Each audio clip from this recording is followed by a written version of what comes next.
ایک مرتبہ نبی کریم صلی اللہ تعالیٰ علیہ وسلم کی بارگاہ میں ایک شخص آیا اور عرض کی، یا رسول اللہ صلی اللہ علیہ وسلم، میں 4 گناہوں میں مبتلا رہتا ہوں، لیکن میں 4 گناہوں میں سے صرف ایک ہی چھوڑ سکتا ہوں۔ نبی کریم نے فرمایا کہ اچھا بتاؤ وہ گناہ کون سے ہیں؟ عرض کی کہ ایک تو میں شراب پیتا ہوں، دوسرا زنا کرتا ہوں، تیسرا چوری کرتا ہوں، اور چوتھا جھوٹ بولتا ہوں۔ نبی کریم نے جب یہ سنا تو آپ نے فرمایا کہ تم جھوٹ کو چھوڑ دو۔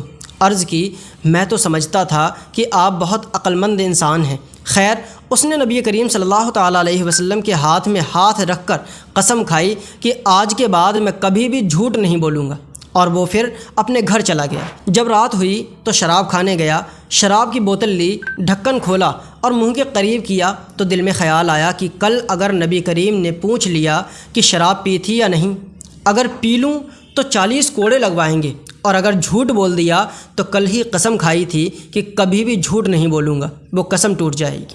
شراب کی بوتل کو پھینک دیا، اب دوسرے گناہ کی طرف قدم بڑھایا، زنا کی طرف گیا تو دل میں پھر وہی خیال آیا کہ اگر نبی کریم صلی اللہ علیہ وسلم نے پوچھ لیا کہ زنا کیا تھا یا نہیں، اگر کہا ہاں تو میں شادی شدہ ہوں، پتھر مار مار کر ہلاک کر دیا جائے گا، اور اگر جھوٹ بول دیا تو کل ہی قسم کھائی تھی۔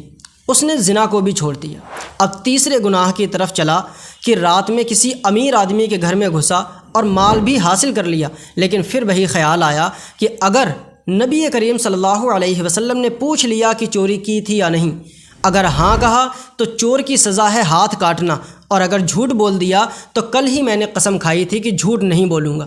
اسی کشمکش میں رات گزر گئی۔ جب صبح ہوئی تو نبی کریم صلی اللہ علیہ وسلم کی بارگاہ میں حاضر ہوا، سر جھکا کر بیٹھا اور عرض کی، یا رسول اللہ صلی اللہ علیہ وسلم، میں تو سمجھا تھا کہ آپ نے کل کوئی بڑی بات نہیں کہی تھی، آپ نے ایک گناہ چھوڑنے کے لیے کہا، میرے تو سارے گناہ چھوٹ گئے۔